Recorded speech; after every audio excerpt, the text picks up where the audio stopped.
Hi guys, welcome to day 27 of our 30 days of minimalism and mom life tips. Today we're working on some more how to lighten your mom life projects.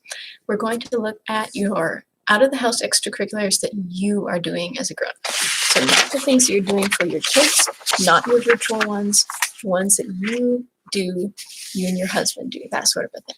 So think errands, well, not doctor's appointments, those are kind of necessary, but think errands, think shopping, anything like that.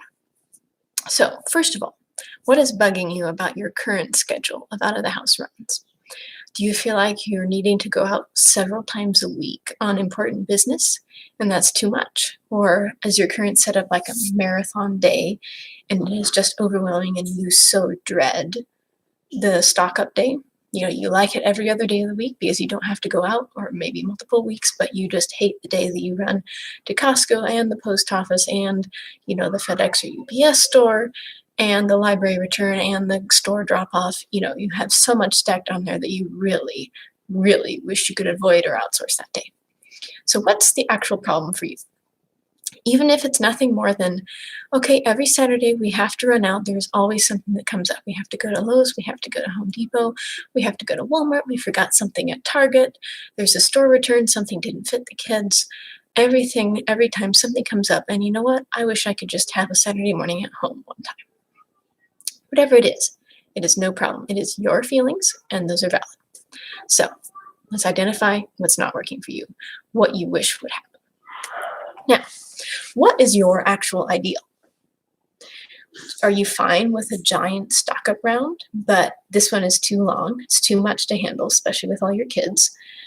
You would be fine with maybe splitting it over 2 separate days, so you didn't have to worry about it for the rest of the week or weeks, or maybe even month, but you could do half of it one day and half of it another, and that way is a manageable workload.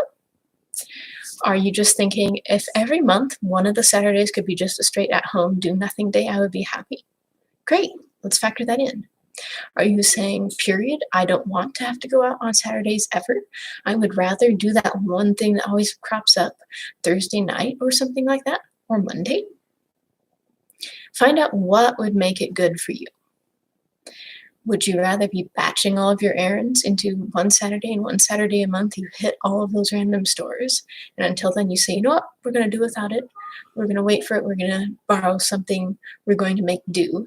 And then we'll hit everything on that one day. And since we have to be out for so long in that one day, we might as well go to Starbucks or go out to eat, have a little reward along the way. What works for you? What would make you happy and eager to tackle those necessary grown-up adulting things without taking too much time away from the life that you really want to live? Okay, so that's number 2. Number 3, try again, as usual. We're going to mentally quit that activity, quit that errand in your mind and visualize your life without it. How does it feel to wake up and say, you know what, today we don't have to go to Lowe's. We don't have to return something to Kohl's. We can just stay home. I can do whatever I want. I can stay in pajamas. I can watch movies with the kids. I can go bake something with them. I can curl up on the couch and read a book.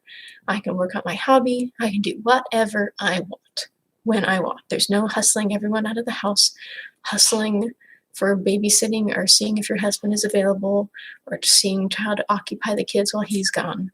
Just whatever you want. How does that feel?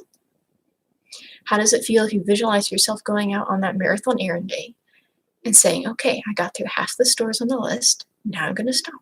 I get to go back home, have a nice pick-me-up lunch, have the kids help me put everything away, and take a couple hours to myself in the afternoon to recharge and restore after that.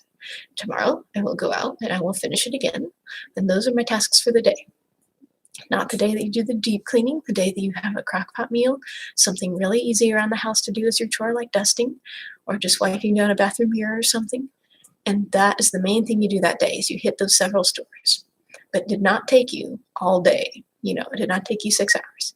You spent 3 or 4 hours driving to all the different places, came home, took a break, filled your bucket up again.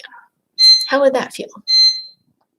See, what you want to do is use this as your double checking and see, is this actually going to work for me? Is this going too far? Do I not like an unstructured Saturday? Would it be more fun for you if you said, okay, one Saturday a month I don't have to go anywhere, no errands, but that means I do want to go somewhere, only this time it's something for fun? Do you want to be going to the park most Saturdays? Would you prefer a family playground outing, like 3 out of 4 Saturdays or every other Saturday? Your kids say, which Saturday is this, Mom? Are we going to the park today? See if you have too much still on your plate, and see if you have not enough on your plate. Does it feel weird to not be going out anywhere? Try digging deeper and asking yourself why. Is this a why as in because I'm not used to it? Or is this a why as in I would actually rather be doing something else with my time? I like to have an activity there. Not tons, but I like to have, one thing to look forward to or something like that. Maybe you find out that you have no problem going out and hitting one errand while you're out on a date with your husband. What you do have a problem with is saying, we need to hit 2 or 3 or 4 stores, and then we can have a date. And that just kind of weighs the whole endeavor down. But you have no objection saying, let's go out, grab coffee together, and on our way back, we'll stop in at Home Depot and pick up the tool or battery or whatever it is. So you got to decide what's right for you and your family and your stage of life right now. What feels like too many things out of the house? And what outside the box things can you do to get around that? Can you batch things? Can you split up if your batching has gotten too complicated? Can you order more online? Can you say, you know what, we're just going to have to say tough luck and do without it? Can you go run to your small store nearby and say, we're going to buy TP there so that we do not have to venture all the way to Walmart and deal with those nasty Walmart checkout lines. And we will wait until we have a suitably long Walmart list that makes it feel worthwhile to go to. What is going to work for you? Okay? So we'll go through this process, and that once you're done, your out of the house extracurriculars, well, not extracurriculars, but your out of the house activities that you have to do are going to be cut down, cut back. And that leads to a much nicer weekend. Trust me, we've done this, especially once the pandemic hit. We've had to cut back a lot. We wanted to cut back since we couldn't just, take a kid and make a little kid date with taking them to that one store and come home and take a different kid. So instead, we wanted to be as streamlined and efficient as we could, have more time doing something that was fun for us, since we had to substitute something else that was valuable, family time at home, because going out and about on errands could not be family time with the kids. Who wants to leave them all stuffed in the vehicle while with your partner while you run into the store? Not our family's idea of fun. So that's all for today, and I will see you tomorrow with another tip on how to lighten your mom life. Okay, have a great day, guys.